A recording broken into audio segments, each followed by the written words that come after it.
Recognition, power, and influence is your birthright, and this podcast shows you how to get there.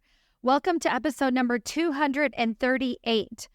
Today's episode is super special. I am having on one of my dear coaches, my magic coach to be exact.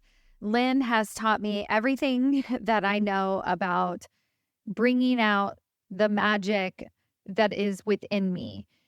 Something that I kind of always knew about myself, but I wasn't really able to name it until I started working with her.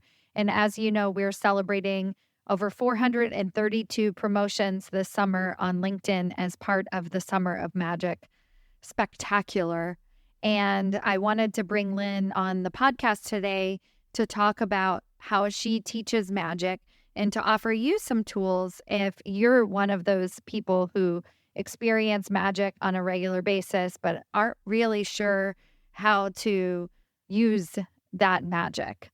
All right, let's get started. Welcome to Women Changing Leadership. I am your host, Stacy Mayer, and I teach you how to get promoted, get paid, and bring your whole self to the leadership table. I am on a mission to change organizations from the C-suite out because women are the new face of leadership, and we are doing it on our terms. Hello, corporate badasses. Welcome to another episode of Women Changing Leadership. I'm your host, Stacy Mayer, and super excited, as always, to be here with you again this week. As you know, if you've been listening to my podcast for more than a minute, we are smack dab in the middle of the Summer of Magic.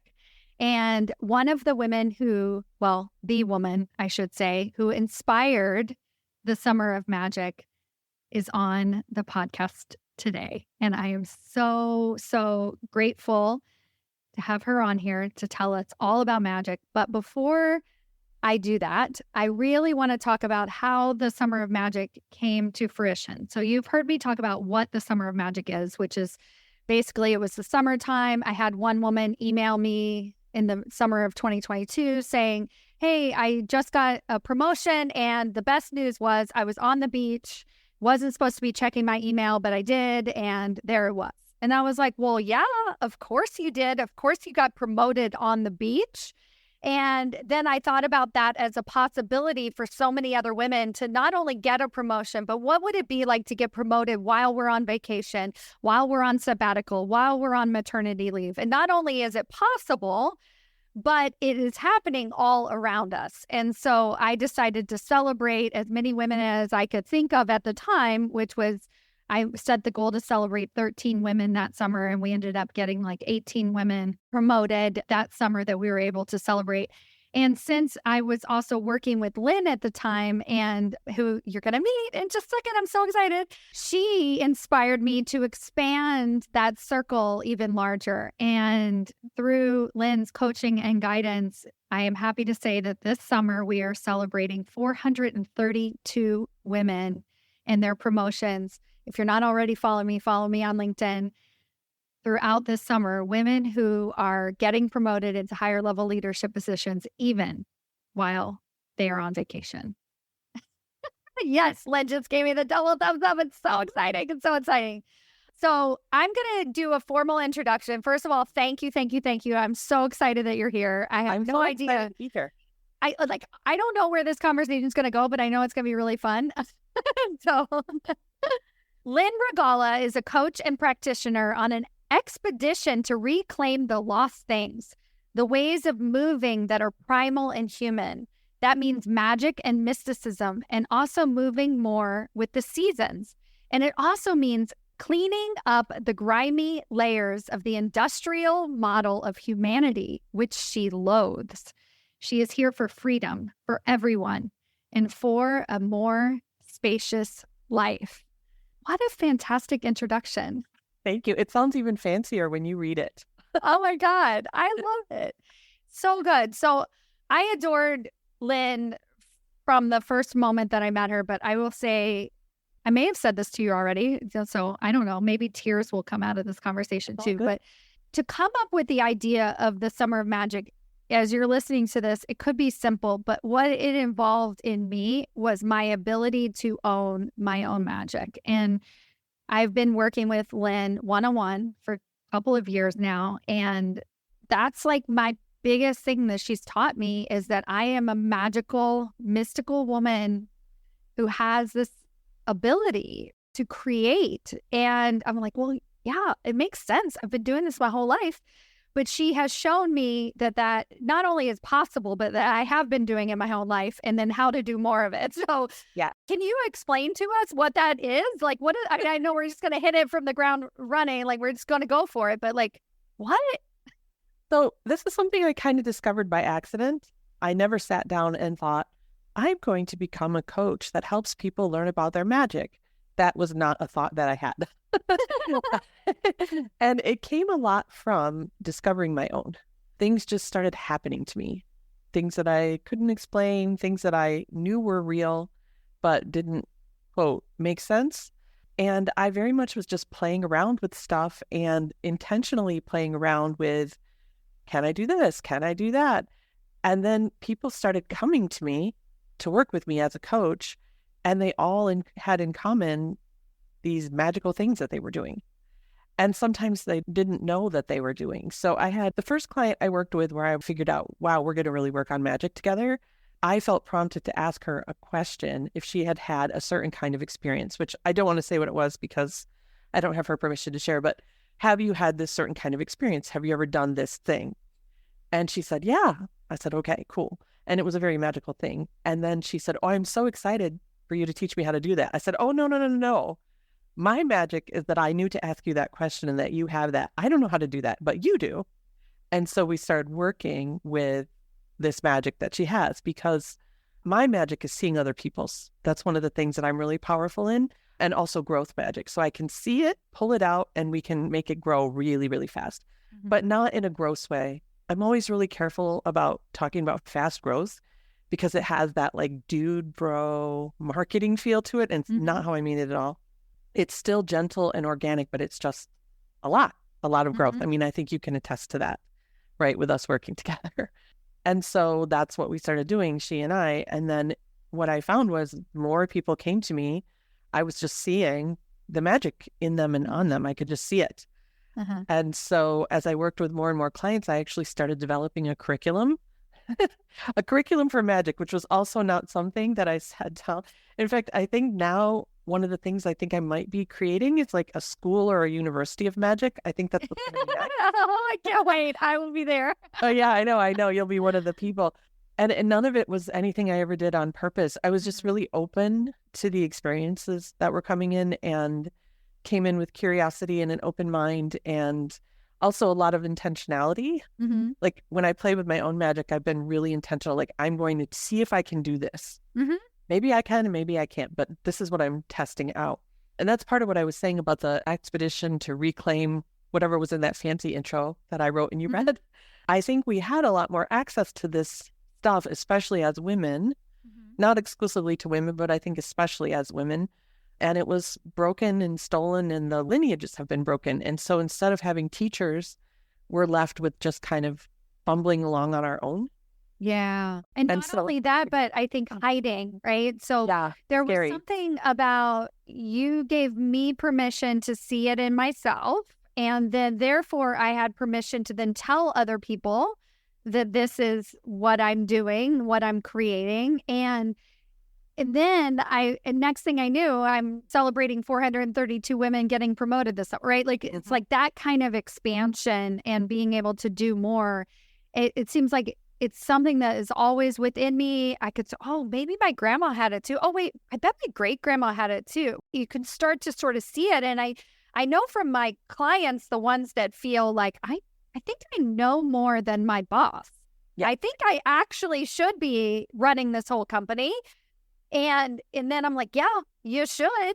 And you do see things differently. And there is something extra that you're doing, but they haven't been given permission to be able to own that side of themselves and that ability. Yeah. And one thing I want to say, is it okay if we talk about the different kinds of magic you have? I don't want to violate. Okay, yeah, me personally? Oh yeah, my you God. personally. Yeah, let's talk about it. I'm very open. Okay, cool. Yeah, it's great. what's fun and interesting is you just mentioned the 432 women who have been promoted, but you don't have promotion magic. That's not what your magic is. Ah. And what's fun is you chose a result, get a lot of women promoted, and then you brought the magic that you do have to that result. So it's not like you have to have very specific results-oriented magic. You can bring your magic to whatever you want it to bring it to. Is that making sense? Yeah. Can we keep talking about my magic? I mean, I think I'm thinking about the home magic specifically, You have a home and I magic. think it explains it even better. So Yeah. So the first time that we really worked to name and identify your magic, we identified home magic, and there's a lot to it. I feel like we're not going to be able to do justice to what it is, but this ability to create homes for people, for things, for experiences. And your home magic in the summer of magic is being applied to promotions, but home magic is the way you're getting to the result. yeah. So you don't have to have promotion magic or business magic or money magic. Like one of the experiments we did, which we always come back to when we talk, is when you created a vacation using your home magic, because that was a really great experiment because the stakes were relatively low. You know, you were going to Hawaii, so you're probably going to have a nice vacation, even if you just hang around at the resort. And so we were very intentional, and we use that as a template for creating other things from inside your home magic. I just want people to know the results you produce with your magic is not the kind of magic you have usually. Yes. If Yes. that makes And sense. I think we see magic or like, you know, The Secret or like a movie like that, or Law of Attraction or something where it's like we're making it happen. So it would be like the fixation on the promotion magic or the wealth magic. Like we're going to wave that wand and more is going to come to us. But I have found through working with you, and I think that's sort of like, maybe I didn't consciously think that, but I think that's how I assumed magic worked.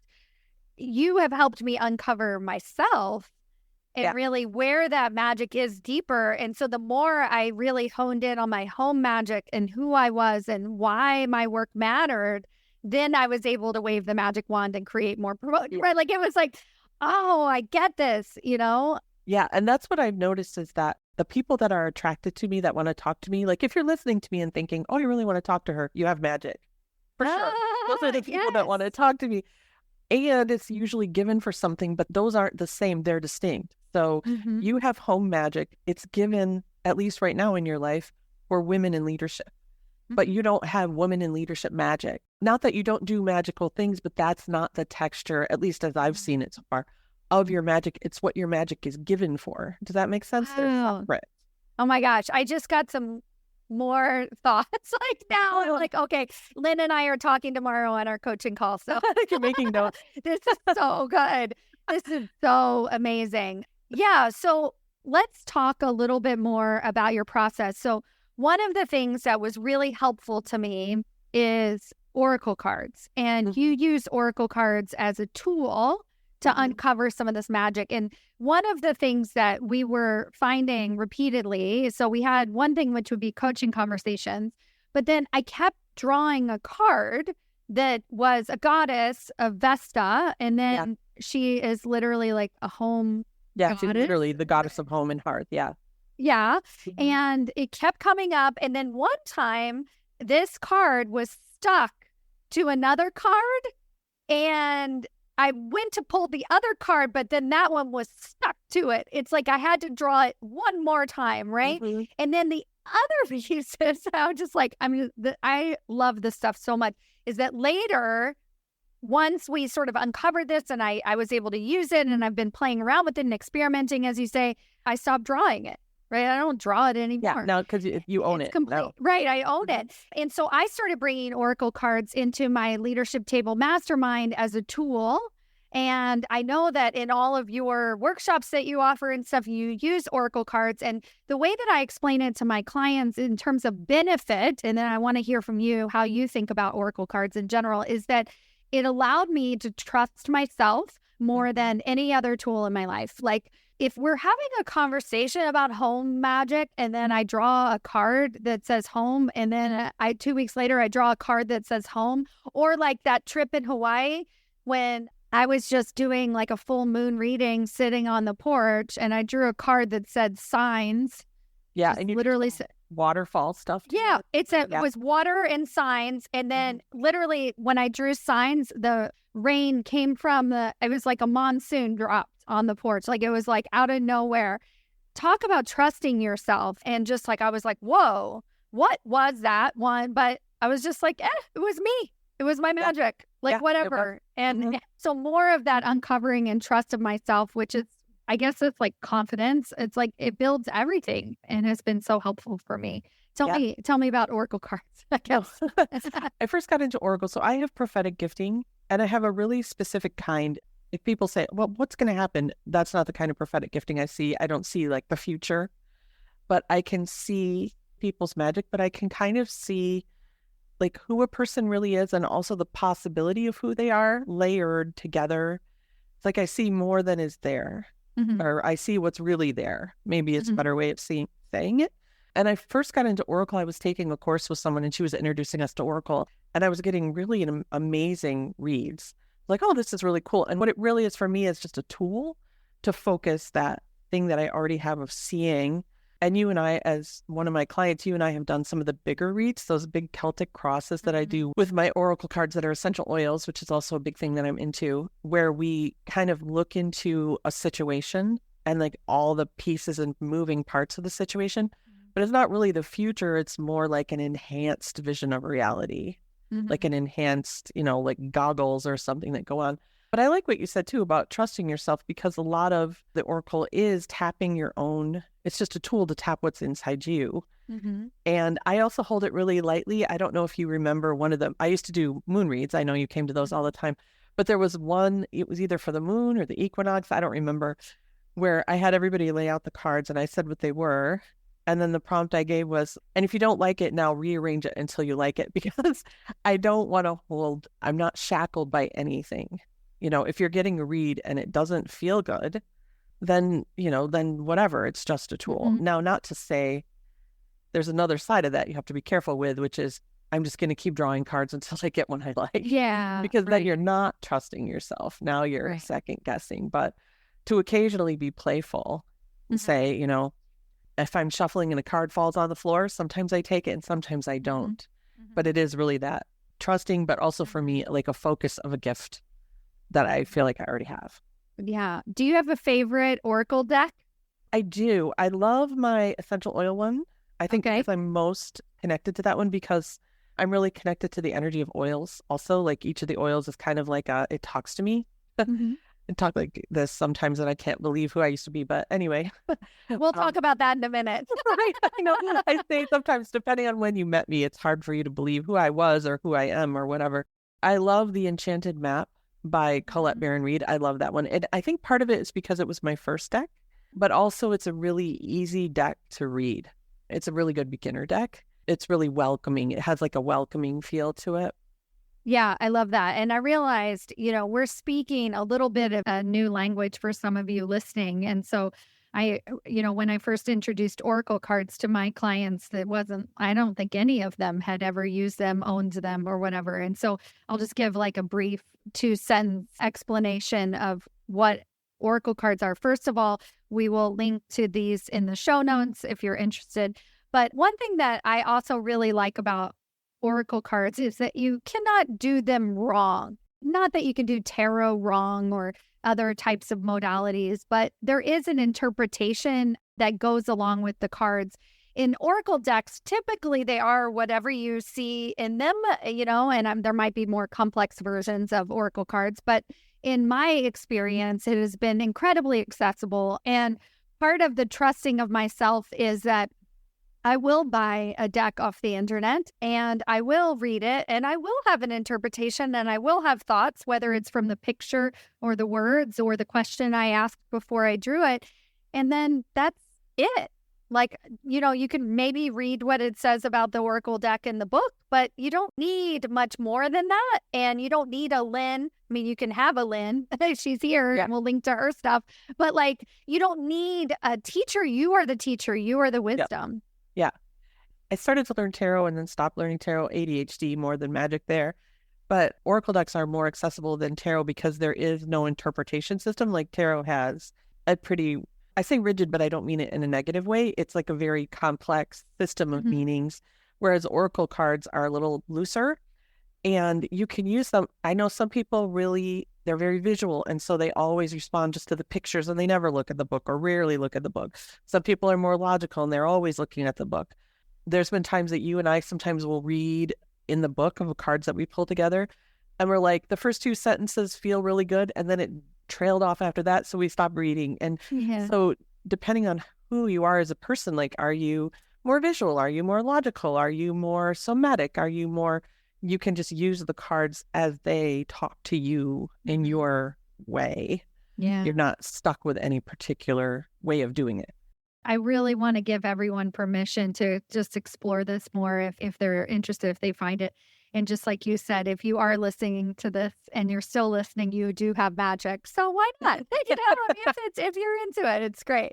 Okay, so you touched on it. You said it. You used to work in tech. Yeah, I don't know if that's what you mean by your different life, if you know me before, but I would love to hear more about your background and possibly, if it makes sense, your transition into this Lynn that I see today. Yeah, so I have my undergraduate degrees in theoretical mathematics and my master's degrees in computer science. So not typically what you think of when you're like, oh yes, this magical practitioner is super into tarot, computer science and math. And I worked in software for years and years and years, writing it and also running teams, sometimes directly with the team, sometimes director VP level. I did a lot of turnaround. I'm not currently doing it, but I'm open to getting back into the industry in the right way, potentially. I don't want to close any doors, but I used to get sent into projects that were a big mess. Like the project has fallen to pieces and they send me in to go in and fix it. Really into Agile.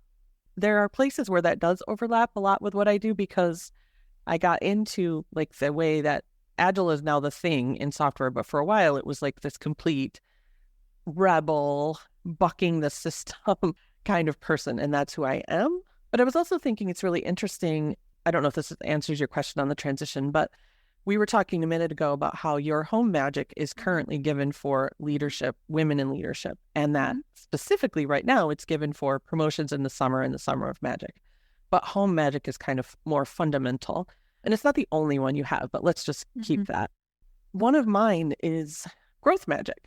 When people come around me, they just grow like crazy in ways that don't, like 1 + 1 = 75 plus a bag of diamonds. Like it's just some kind of massive growth that happens. And I can actually look at my software career and see that magic there because my favorite things were running teams and mentoring. And so I have somebody that I mentored. I used to run an offshore team in the Philippines, and I'm still friends with a couple of those guys. And he calls me his Jedi Master, and I just love that. And I actually introduced Agile. They weren't really doing it in the Philippines, and now the people that I mentored are thought leaders in the country in the stuff that we worked with. And I can see that's my growth magic at work with people being open to it. But I didn't know that's what I was doing. Like, oh, I'm just really good at mentoring people. You know, they learn a ton around me and they get promoted and all these things. But that was growth magic. And also, like, there's like a comfort in it too, where people feel really safe. That's part of what allows the growth. And that was 100% how I ran my teams, like tuck them in, protect them from the outside. And that was magic at work. I just didn't know it. And I don't know exactly how I transitioned. It happened really slowly and gradually and then super fast. I love it. I look at doTERRA behind you, and I feel like that had to have been a huge part of your process is working with the essential oils. Yeah, it really was. Like, there was a certain time when I realized I was living too much in my head, and I actually started doing yoga. And then I certified as a yoga instructor, and there was kind of a gap there because we moved across country. And so the place I was thinking of doing it was, not accessible anymore. And that was in 2012 when I certified as a yoga instructor. And that's when I first got introduced to oils, and I started using oils. And then I started using them. I first used them physically and emotionally, the way you do. But I started using them energetically and more magically. And I took a course with someone her name is Desiree. I remember she changed her last name, and I can never remember when I'm talking about her what it is. DeLuna, I think it is. And she had a whole curriculum on using oils. Like, you and I have done her hook removal protocol together. And then there was a whole bunch of other protocols. That was so cool. Yeah. And so, Sorry, I know it's like we're insider talk again, but it was pretty magical. yeah. Yeah. So it just kind of started opening more and more. And like I said, things started happening and pursuing prophetic gifting, like doing some training even inside church and with a Christian mentor around the prophecy and stuff. So it was just like thing after thing after thing. And it was this ramp that was really slow at first. And then now it's like a rocket and I'm always doing something new now. What? Does that answer the question? Yeah, no, it does. It is kind of making me think about my clients and the women listening. What's the entry point to this? Like, we're still listening to the podcast. We're interested. We're wanting to explore our own magic. What do you recommend? Oh boy, that's a hard question to answer. I mean, you can come and do Mercury with me. That would be a really good yeah. thing. Let's explain about your groups a little bit, because I think actually what I'm also getting at is your process that, there's some different modalities. We talked about oracle cards but then there's also a process that you've created that helped me. Like a work curriculum. Through my own magic. Yeah, exactly. A curriculum. So to answer your question from a minute ago. Yeah. Because I think I got a little hung up between, like, if you were going to come work with me, I can tell you my curriculum. But if you want to start playing around on your own, I don't want to be like a gatekeeper, right? Yeah. So when I first started working with people, I was working with them totally in a one-on-one bespoke way. Everything we did was, I was making oil blends. You remember, you got a bunch from me. Mm-hmm. I would make oil blends for this, that, and the other thing. And then I started noticing, I'm like, oh, actually, everybody needs kind of the same thing to get, at the beginning, they all need the same thing. And that is really good energetic boundaries. Yeah. So 2 things to say about this. 1, if you're playing around with magic without good energetic boundaries, you don't get good results. And that's not a moral judgment. That's not, it's really just like, if you have a balloon and it has a hole in it, you can't blow it up to the full size that the balloon wants to be. It'll always be kind of... And so part of the curriculum when people work with me one-on-one is I teach them, and you and I went through this a ton, how to hold and maintain their energetic boundaries. It's really, really super important. So there's 2 things that I've started doing, because not everyone is going to want to or be able to work with me one-on-one. I'm only one person. I started having little events, like I started doing them for Mercury retrograde, and I'm doing one for the one that is coming up in August. So we can put a link to that if people want to come and play with me. Mercury retrograde starts on August 4th. So I had mentioned that I have growth magic, and I also have the ability to hold spaces really powerfully. And so people come in, you've been in a bunch of my group spaces too, not just the one-on-one. So people come into the group spaces and they're well protected by my excellent boundaries. So they're able to start coming and playing around with their magic because they're borrowing my boundaries. So you don't have to have your own. It's always better to have your own really good boundaries, but while you're getting started, come and borrow mine and you can start playing around. And then I actually peeled off a lot of those commonalities into an energetic boundaries course, a group course that I'm going to offer for the first time sometime in the fall, probably in September. I don't have it booked just yet because there's just some basic principles that I've discovered that are repeatable. And I used to do it with custom oil blends. It's another fancy thing I do. But I realize you can actually do it a lot more simply. Like, you can use this one oil instead of having me make you a blend. You can do this one thing, you can do this thing. Here's how to do experiments. Here's how to troubleshoot your boundaries, blah, blah, blah. So that is like... Yeah, I like that, because a couple of the things that this is reminding me of is, we already spoke about the oracle cards. Like, you can do that today. In terms of the seasons and, full moon, new moon, Mercury retrograde, equinox, like all the things. And one of the things that we've worked on is like, what are some rituals or some things that we can put into place? And to me, that feels like safe experimentation magic, right? Like, I just get to dip my toe in and kind of see what happens. When we started working together and I felt like my magic like really opened up.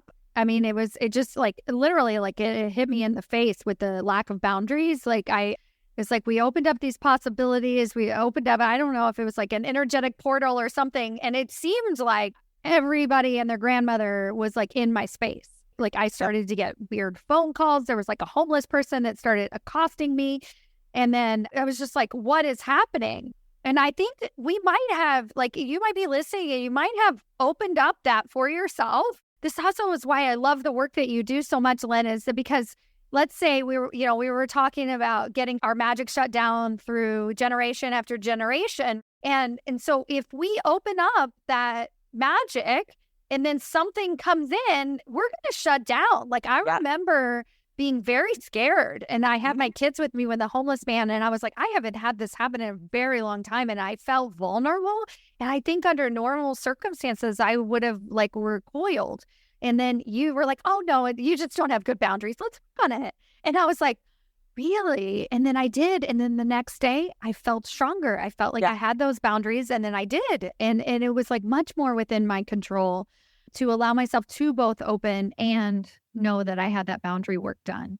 Yeah. And to be clear, we're talking about energetic boundaries, not the kind of boundaries where you say to your mother-in-law, if you back off, stop coming over without calling, we're not going to answer the door. Like it's not that kind of boundary. That's good. But I like a minute ago, you were saying that like moving with the seasons and everything, and then magic. Yeah.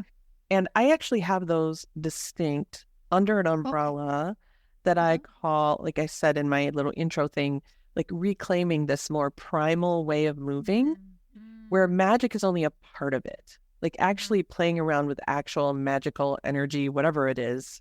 It's probably messing with quantum reality. I'm pretty sure there's some science will come along someday and catch up. But for right now, I don't know what we're doing.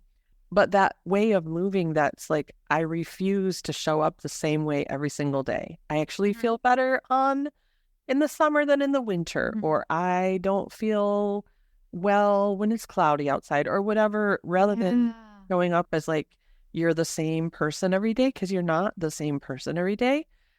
There's something rebellious about that, which is reclaiming this human way of being that is its own thing that isn't, I mean, it's magic, but it's not magic the way I'm talking about it. And like that way of moving and magic are both under the umbrella of I am not an assembly line human. I have all these different things about me. So I think even just playing around with, like you said, moving with the seasons or observing the cycles of the moon or observing the cycles of the sun or whatever feels good to you, that stuff is pretty safe because you're not actually playing around with energy exchanges. So the boundaries aren't quite as important. You will feel better, of course, if you have good boundaries, or if you come play with me for Mercury and you can borrow my boundaries. But also, the other thing I would say is if stuff is starting to happen to you, be gently curious about it and don't dismiss. Oh, there's another thing that I sometimes say kind of jokingly is don't dismiss the Burger Kingness of how magic shows up. Because I've said to people, when you hear these discussions about magic, you're picturing someone like on a mountaintop, in tree pose, burning incense. But half the time it's a story like, so anyway, we were at Burger King and then this thing happened. And it'll happen at Burger King and it'll happen at the grocery store and it'll happen when you're driving in your car. It is not usually some kind of mountaintop labyrinth oming by an equinox fire kind of thing. It's usually much more mundane than that. So don't dismiss those little things that are happening in your day-to-day. Like I had a client who was finding little bits of some material around their house with no explanation for where it came from. And so then we just started talking about it and we kind of traced and we figured out what was happening. But it was just like, there was some debris on the floor. And she had to trust her intuition to like say, okay, let me uncover this. Let me get curious about it. Because otherwise we've seen the debris and we push it aside. Right. Yeah. Right? Just like, whatever. Who tracked this in? But exactly. Yeah. So it's likely if magic is starting to unfold for you, listener, who's like, I want this. It's likely that you're going to be noticing it in those mundane, everyday, nothing. I was thinking about surprises. Have you, since you started doing this work, or have there been any surprises along the way, both for you? Should like a lot. Only ever surprises. Only surprises.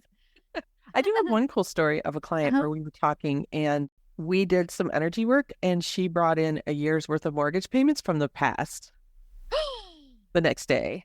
Whoa. I know. Right? So cool. we talked about hitting the magic piñata. Like she had this piñata full of stuff. Yeah. And she couldn't see it. Yeah. And so it wasn't even the whole hour. We talked for an hour and it wasn't even the whole hour.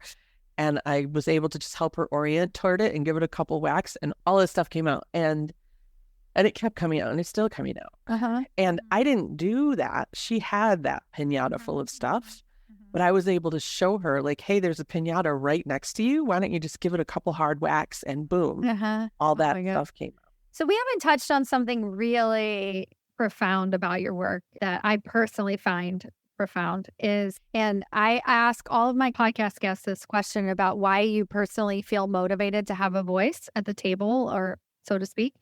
I was thinking about generational healing, and we haven't really touched on that, but answer the question how you would anyway.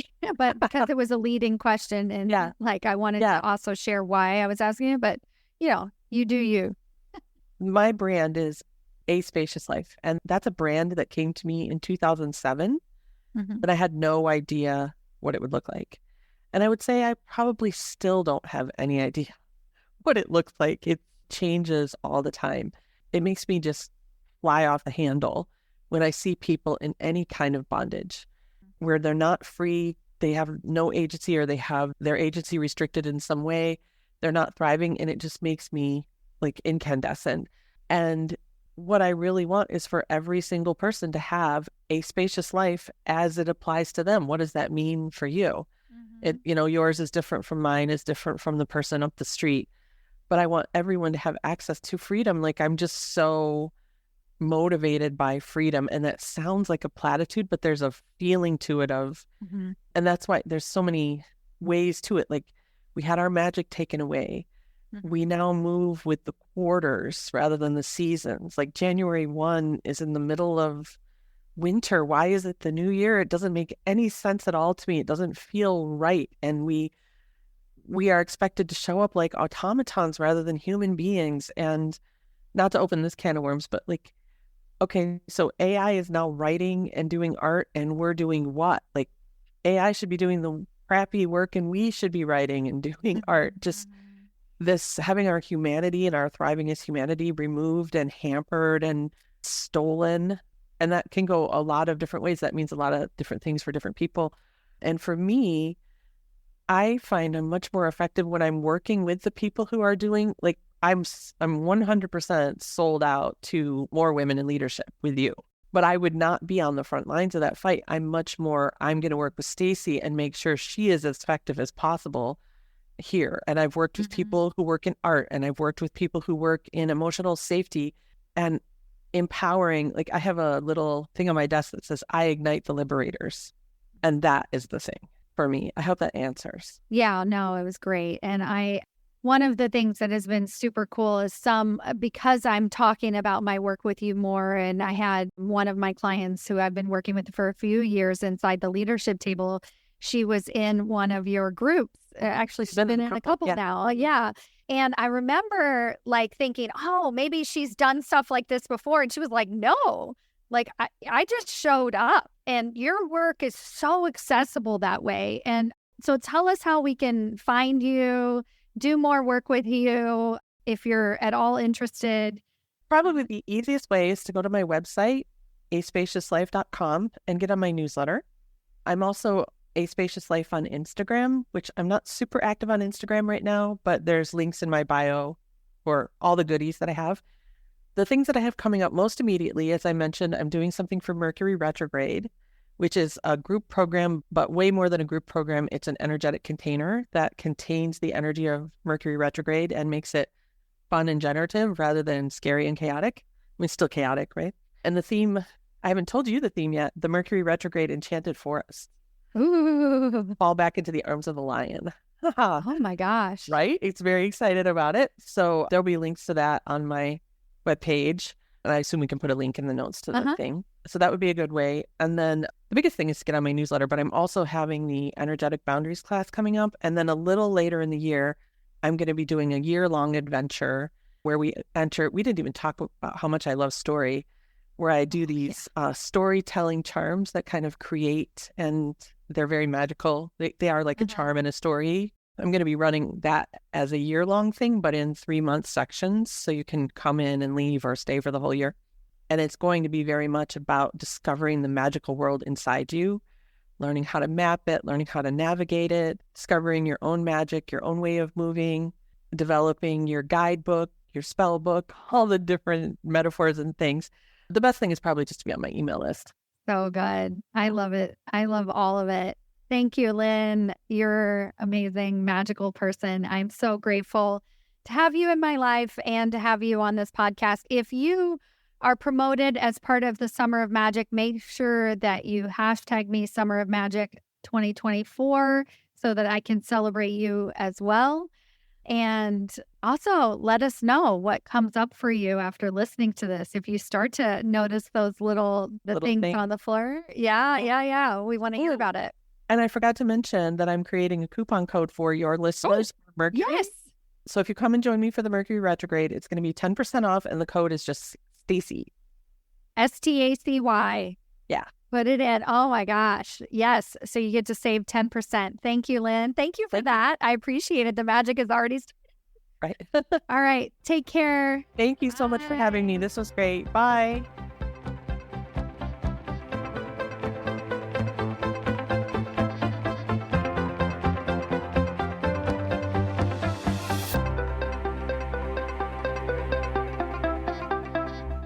Before you go, I have a question for you. Do you know how close you are to your next promotion? Really? Not what your boss has told you, not what you even believe to be true, but have you actually taken the time to sit down, take an assessment, review the 5 categories that it takes to get promoted into senior executive leadership positions and decided where you fall in each category and given yourself a ranking on a scale of 1 to 10 of how close you are to getting your next promotion? Have you done this? Well, now's your chance. If that feels interesting to you and you're like, hey, I want to know exactly how close I might actually be or how far away you might be and what it's going to take to get you even closer, then I invite you to take my promotability quiz. This is a quiz that I put together with practical tips that actually tell you where you're lacking and where you're winning. What are the areas that you actually need to improve and not necessarily what your boss is telling you all the time so that you can take concrete steps towards landing that next promotion and changing the face of the leadership table.